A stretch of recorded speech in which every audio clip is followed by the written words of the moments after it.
Still not moved out yet? Hurry up and leave. That's what my mother-in-law, Carol said, waving her hand dismissively like shooing away a bug. Next to her, my husband's mistress, Emily, also had a triumphant look on her face. As I glanced behind them, I saw little Kent looking worriedly at me. "There's no need to rush me so much. Just get out," Emily sneered, causing Kent to look even sadder. I smiled reassuringly at him and gave Carol and Emily a cold glare. "I'll be gone in 2 hours, so don't worry." "Fine, just hurry up and pack your things," my ex-husband Steve said with a nasty grin. Why did I ever fall for this man? At that moment, I received a message on my phone. "Oh, it seems my ride is here. I'll be leaving now." The message said that my ride had arrived, so I grabbed my belongings and quickly left my in-laws' house. "Thanks for picking me up." I got into the luxury car waiting outside. Steve and Carol, who had followed me out, were stunned. What's going on? What's this all about?" I am Anna Clark, a 27-year-old female president. I've had a dream since I was little. That dream was to start my own design company. "Hannah, you're really good at drawing." "Yeah, I want to dress her up in all kinds of clothes." I've always loved drawing. I was always drawing pictures of girls and thinking about what kind of clothes to put on them, what colors would make them shine even more, and things like that. I wanted to learn more about design. Eventually, I became interested in design itself and decided to go to a design school. There, I met someone who inspired me a lot. "Hannah, I really like your designs. I want to create designs like yours." Her name was Amanda Johnson, the daughter of a big design company owner. "Thank you. I like your designs too, Amanda." "I'm glad to hear that. Plus, you're also studying business management, right? I really respect that." Amanda was learning about business management from her dad while studying design as a student. I truly respected her and was glad to become her friend. "I think you have a talent for business too, Hannah. Would you like to study it together one day?" Amanda suggested. "Still not moved out yet? Hurry up and leave." That's what my mother-in-law, Carol said, waving her hand dismissively like shooing away a bug. Next to her, my husband's mistress, Emily, also had a triumphant look on her face. As I glanced behind them, I saw little Kent looking worriedly at me. "There's no need to rush me so much. Just get out," Emily sneered, causing Kent to look even sadder. I smiled reassuringly at him and gave Carol and Emily a cold glare. "I'll be gone in 2 hours, so don't worry." "Fine, just hurry up and pack your things," my ex-husband Steve said with a nasty grin. Why did I ever fall for this man? At that moment, I received a message on my phone. "Oh, it seems my ride is here. I'll be leaving now." The message said that my ride had arrived, so I grabbed my belongings and quickly left my in-laws' house. Thanks for picking me up. I got into the luxury car waiting outside. Steve and Carol, who had followed me out, were stunned. What's going on? What's this all about?" I am Anna Clark, a 27-year-old female president. I've had a dream since I was little. That dream was to start my own design company. "Hannah, you're really good at drawing." "Yeah, I want to dress her up in all kinds of clothes."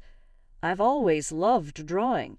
I was always drawing pictures of girls and thinking about what kind of clothes to put on them, what colors would make them shine even more, and things like that.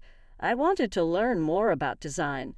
Eventually, I became interested in design itself and decided to go to a design school. There, I met someone who inspired me a lot. "Hannah, I really like your designs. I want to create designs like yours." Her name was Amanda Johnson, the daughter of a big design company owner. "Thank you. I like your designs too, Amanda."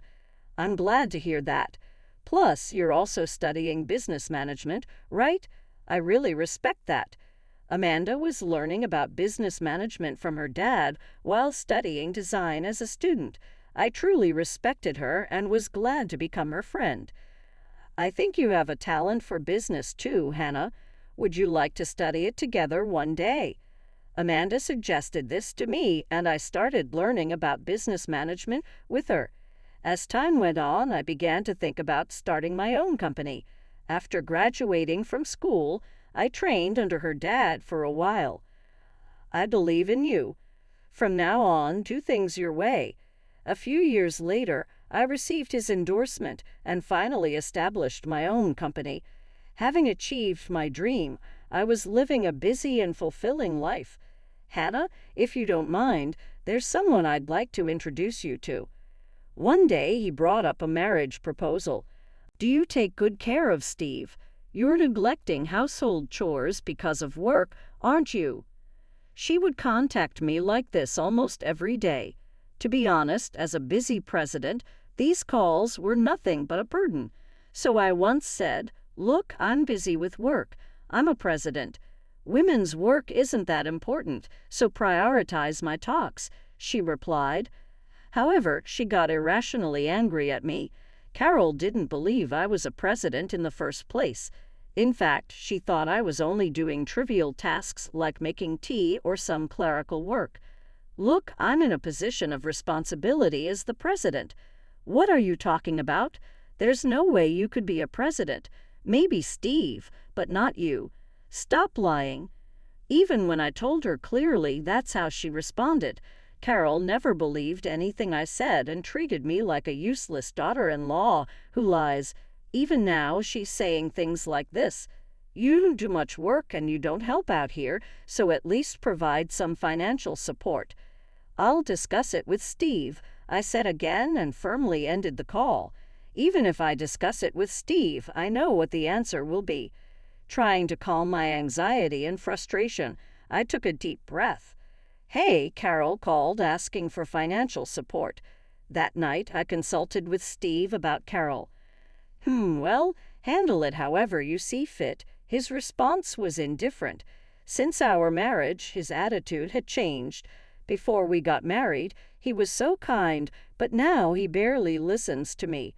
So apparently Emily got divorced and moved back in. What? Emily? However, when I mentioned his sister's name, he flinched and looked at me. Did you just say Emily? Yeah, I think your mom said Emily. Surprised by Steve's reaction, I nodded. We're not struggling financially, so you should help them out a bit. Steve had always been indifferent to what I did or wanted to do, saying, "Do whatever you want." However, the moment he heard Emily's name, he started listening seriously. Naturally, this didn't make me feel good. Right, well, maybe a little, Steve said. Then Steve looked at me for the first time in a long time. I was so happy about it that I couldn't help but nod. Although I earn a decent income as a president, I can't give a large sum from the start. The fact that it's support rather than a loan gave me a bad feeling. Thank you. How about $3,000 a month? $3,000. That's too much. How about $1,000 for now? $1,000, huh? Well, it's better than nothing. So we decided to provide $1,000 a month in support. With a little budgeting, it wouldn't significantly change our lifestyle. Shortly after starting this support, I got a call from an unfamiliar number. Though suspicious, I answered it, thinking it might be a business contact. Finally, you answered. Who do you think you are making me wait? Who is this? It's Emily. The caller was Steve's sister. She must have gotten my contact info from Carol. A heads up would have been nice. What can I do for you? Oh, right, thanks for the support. Apparently she called to thank me for the support, but isn't $1,000 a bit stingy? I got annoyed by her laughing words. Is this really how someone receiving support should talk? If you're not satisfied, I won't provide any support. What the? That's so narrow-minded. Are you saying my kids should go hungry? Wow, you're a terrible person. With that complaint, Emily hung up the phone. Did I make the wrong decision? After the call with Emily, I started regretting offering any support, but in the end, I was the one who decided to help. I'll just wait and see for a while. So, reluctantly, I continued providing support, but I never received any words of thanks. Hannah, let's move in with my mom and live together. What? Why are you saying this all of a sudden? One day, Steve suddenly suggested we move in with his family. Apparently, Carol had hurt her back, and he wanted us to live with her to help out. Isn't Emily there? She's already moved back in with her. Emily is busy raising her kids. She can't take care of Mom on top of that, Steve argued back in response to my words. We discussed it multiple times, but neither of us would budge. I'm fed up with you, so I'm taking drastic measures. In the end, Steve sold the house we were living in, claiming it was in his name, and sent our belongings to his parents' house. As a result, we had no choice but to move in. Get to work quickly. Since you're freeloading, you should be useful to us. Carol and Emily started treating me like a servant at home. They would order me around, clean our rooms, or cook what we want to eat. If I worked late, they would whisper about me. What is she doing so late at night? Really, she's so dirty. I was already exhausted from my work and household chores, and their harassment pushed me to the edge. Let me help you. It was Kent, Emily's eldest son, who came to my aid. He secretly helped me without Emily or Carol noticing. Why are you helping me? Actually, he reluctantly told me the truth. My dad's name is Steve Clark. Steve, my husband. Yes, Mom isn't Steve's sister. Emily wasn't Steve's sister, but his mistress. They had been together since their student days, and Kent and his siblings were Steve's children. This can't be. I was shocked by the truth he revealed and was at a loss for words, but soon anger took over my thoughts. Looks like they've been underestimating me. I'll never forgive them. So I started taking action immediately. After making thorough preparations, I handed Steve the divorce papers. Steve, I want to divorce you. What? Why so sudden? I know about your relationship with Emily and the children. When I said that, Steve looked annoyed. The fact that he didn't bother to make excuses showed he probably didn't have any feelings for me. Oh, that's great. We don't need such a useless wife anyway. Yeah, Steve has me, so you can just dump her, Emily chimed in. As Steve was about to say something, Carol and Emily, who had been listening, encouraged him. Steve signed the divorce papers, and so we were officially divorced. Well, I'd better get going quickly. While filing the divorce papers, I contacted someone to arrange my departure from the in-laws' house. I had prepared in advance, so I was ready to leave that day. Therefore, I decided to leave immediately.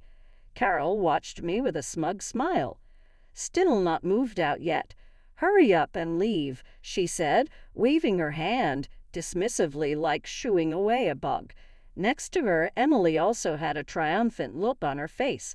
As I glanced behind them, I saw Kent looking worriedly at me. There's no need to rush me so much.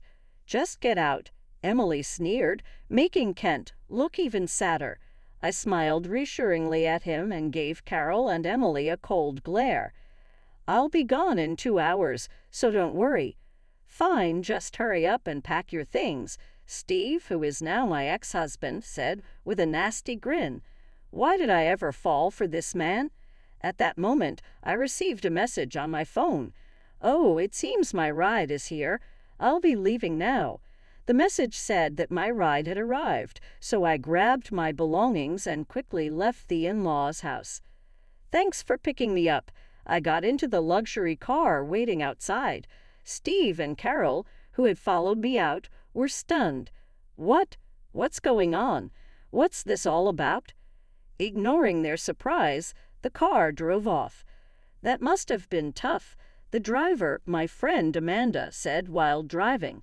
I had been venting to her under the guise of seeking advice. Just leave that family behind, she had told me before, and when I informed her that I had filed for divorce, she immediately came to pick me up. Considering it usually takes 2 hours to get here, she must have been waiting nearby. Now it's time to show them, Hannah. Let's make them regret it. Yeah, I'll show them. I replied. She was even angrier at Steve's actions than I was. I was grateful for my friend's support and discussed my future plans with her.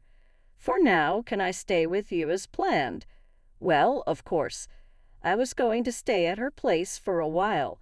Amanda's house was much bigger than the one I had shared with Steve and his family, so it wouldn't be a problem for me to stay there. Wow, Amanda's house is really big, I said, standing in front of her house. Even though I was a president myself, a family that has been running a business for generations was on a different level. It was a mansion that made me feel that way.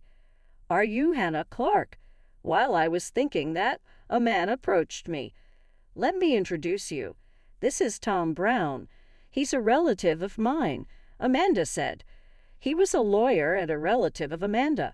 He was going to help me with various matters, including claiming alimony. I've heard great things about you from Amanda. I'm looking forward to working with you. Yes, leave it to me. We will definitely win, Tom said. His confident nod made me smile. Then we immediately got to work. First, we filed a claim for alimony against Steve and Emily. We also planned to sue Carol for all the mistreatment and verbal abuse she had subjected me to. We have enough evidence, I said, handing him the evidence. In fact, this evidence had been gathered by a certain individual. This amount of evidence is more than sufficient, Tom noted. Thanks to this, I was able to successfully sue them shortly after. You're kidding me, right? I got a call from Steve on my cell phone. Quite a greeting. I'm not kidding at all. I received a lawsuit, I said. What the hell is this? What do you mean what? It's exactly what it looks like. You cheated on me. Did you really think you could get a divorce without any consequences? I smiled at Steve over the phone. Don't worry, I'll make sure you take responsibility, I said. I could tell Steve was at a loss for words on the other end. Are you serious? Of course I'm serious. Don't think you can get away with underestimating me, I told Steve, who seemed incredulous, and hung up the phone. Their nightmare was just beginning. I would make sure they paid for what they did. How could you do this to us? The day after Steve's call, I got a call from Carol. Sending that to us? What are you trying to say? It seemed she had seen the copies of the evidence I sent along with the alimony claim. The evidence was footage showing Carol clearly harassing me. It was enough proof for a lawsuit and was obviously taken by a third party. There's no way it could have been filmed like that. It's obviously fabricated. I didn't film it myself. I calmly explained to Carol, who was shouting.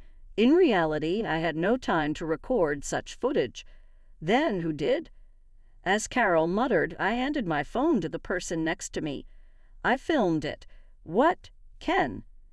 As soon as Ken spoke, Emily started yelling on the other end of the line. It seemed she was with Carol. Why are you there? Emily demanded. In fact, Kent had brought his younger siblings to this house. As Emily started yelling, not knowing anything, he calmly began to explain. If we stayed in that house, we'd all be ruined, Ken mentioned. Emily seemed lively when harassing me, unembarrassed to have such a mom. How dare you talk to your mom like that?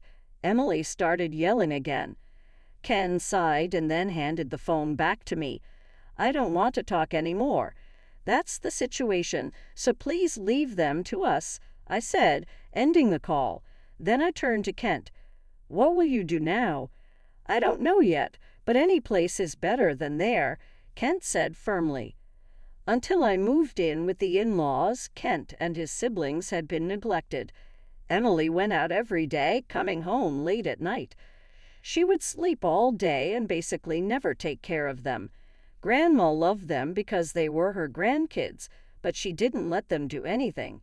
Carol, on the other hand, treated Ken and his siblings like helpless children. Not only did she not let them do anything dangerous, but she didn't let them do anything at all. If they tried to study, she would say, "You're a boy, go play outside." But if they tried to play outside with friends, she would stop them, saying, "It's dangerous, so don't go out alone." Days of contradictions from Carol left the kids frustrated. Feeling sorry for them, I discussed it with Amanda and brought them to her house. "Then let's live together in this house for a while," I said. Ken smiled and nodded at my words. We reported and consulted about Kent and his siblings with Child Protective Services. As a result, custody was taken away from Emily. "In that case, we'll take care of them," Amanda's dad offered. Although Amanda had studied business, she chose not to inherit her dad's company. "I'm going to pursue my own path," she said. Now she works for a small design company. Therefore, her dad wanted to raise Kent as his successor. "If I'm okay with it," Kent responded positively. I trusted and respected Amanda's dad. I could trust him to take care of Kent and his siblings. "Of course, I'll help too." Amanda was also enthusiastic. "Now I can destroy that house without any regrets." One day, as I was thinking about this, Steve showed up at my office. "You've ruined everything," he claimed. "It was terrible to take Emily's kids away from her." He probably thought I had leaked unnecessary information to his company and came to complain about that. "Because of you, I can't stay at my company anymore." Steve was trying to shift the blame onto me. Sighing in exasperation, I decided to explain everything in detail. "Do you think I don't know anything?" I said. I knew about his relationship with Emily, which had been going on since before our marriage. I knew he had approached me with the intent to deceive me for my wealth. Who would take a tea-serving office girl seriously? Steve said that to me. While I knew Carol had always thought this, I was surprised Steve did too. "You're totally mistaken. I'm not an employee doing errands." "But my mom said so," he muttered. "In case you forgot, I am the president of this company," I said. He looked dumbfounded. He should have been informed by Amanda's dad when he introduced us. "That's a lie. There's no way you earn more than me." Suddenly, Steve grabbed my arm. "Let me go." As I struggled, someone grabbed Steve's hand. "That's enough." I looked up and saw Tom, the lawyer who had been helping me. I had a meeting with him after this to discuss alimony demands. "Stop this right now. You're despicable," Tom shouted at Steve. Taking advantage of Steve's hesitation, I shook off his arm that was holding me. "What's going on here?" Eventually, the police, called by someone else, arrived and took Steve away. Tom blared at Steve as he was led away. "It's okay now," Tom gently smiled at me.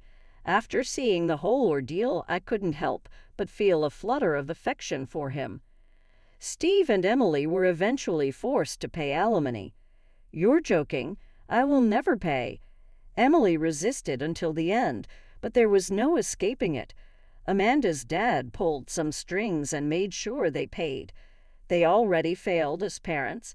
"This much they need to do," he said with a stern smile. I'd known him to be a shrewd businessman since my training under him. With his connections, escaping was impossible. But how did they manage to pay? I wondered. Emily had been a housewife, barely managing to get by with my support and Steve's earnings. "Well, my dad found her a job," Amanda said. According to Amanda, no one wanted to hire Emily, who had barely worked, so she was placed in a tough job. As long as I got the alimony, I didn't care what happened to her. "And what about him? Did Steve pay up too?" I asked. "Yes, he did," Amanda replied. "Steve was arrested by the police once. Since he didn't actually hurt me, he was released soon after. However, his arrest caused the incident to spread throughout his company. I didn't know it at the time, but it seems Steve's reputation wasn't very good. Steve seems to have deceived a lot of people. However, some talented employees had noticed his arrogance. The divorce proceedings started to reveal his true nature, so some people began saying that he always seemed like a problematic person. Then, with his arrest, those rumors were confirmed. As a result, he was shamed by everyone and chose to resign voluntarily. He paid the alimony with his severance pay. That's good, then. He also covered the alimony for Carol. Carol apparently had no savings at all. Apparently, Steve's dad left because he got fed up with Carol's selfish behavior. She squandered his earnings, and after the divorce, she couldn't lower her standard of living, so she secretly received money from Steve to make ends meet. "Oh, then why did she let Emily stay with her?" I asked. "She kind of forced her way in," Amanda explained. Although Emily was Steve's ex-girlfriend, she had married another man.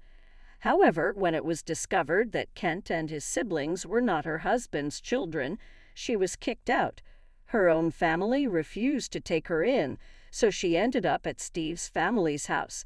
Carol liked Emily because she was beautiful and close in age to Steve, and the fact that Kent and his siblings were Steve's children also played a big part.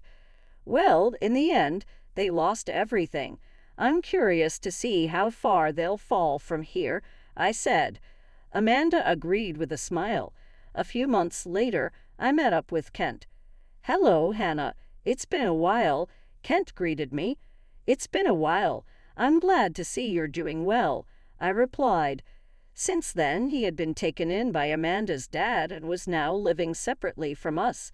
"My former dad came to see me," Kent said. Emily's ex-husband apparently still loved the children, even though they weren't biologically his. So after being contacted by Amanda's dad, he came to visit. He said that even though they can't live together, they're still important to him. Since he already has another family, they won't be living together, though he promised to visit regularly. "That's great, Kent," I said. Kent smiled brightly. When he was at the in-laws' house, he always looked so sorry. Seeing his change made me happy. "It's all thanks to you, Hannah. I have this life now." "Thank you," Kent said. I responded to his words with a smile. "You're welcome." Amanda, who was watching us, also smiled gently.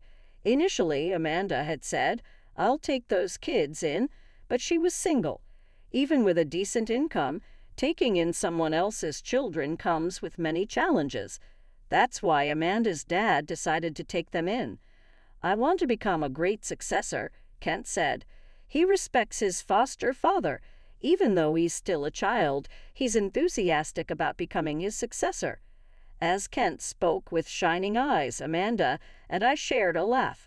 I was really glad to see Kent so happy. After parting with him, I murmured to myself that his younger siblings were also living happily with Amanda's dad, which reassured me.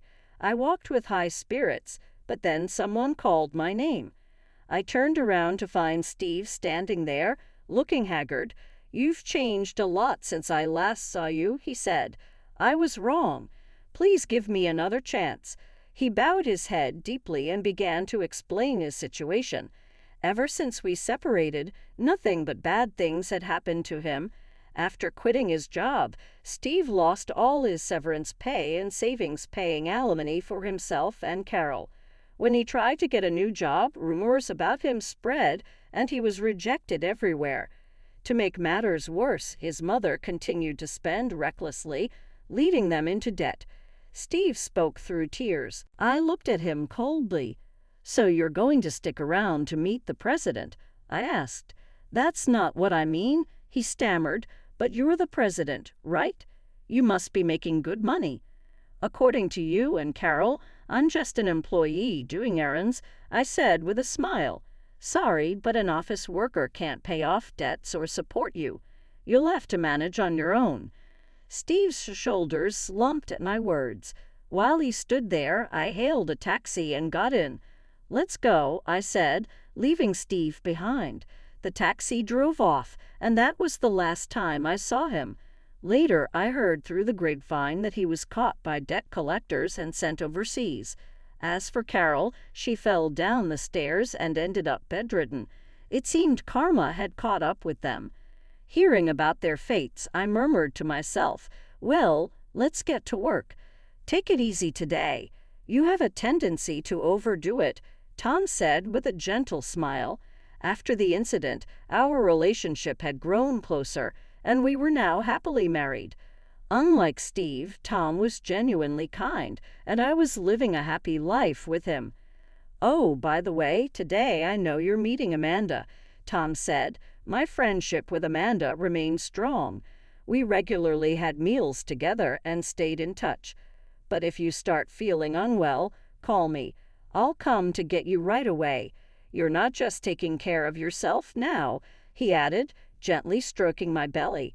Yes, there was a new life growing inside me.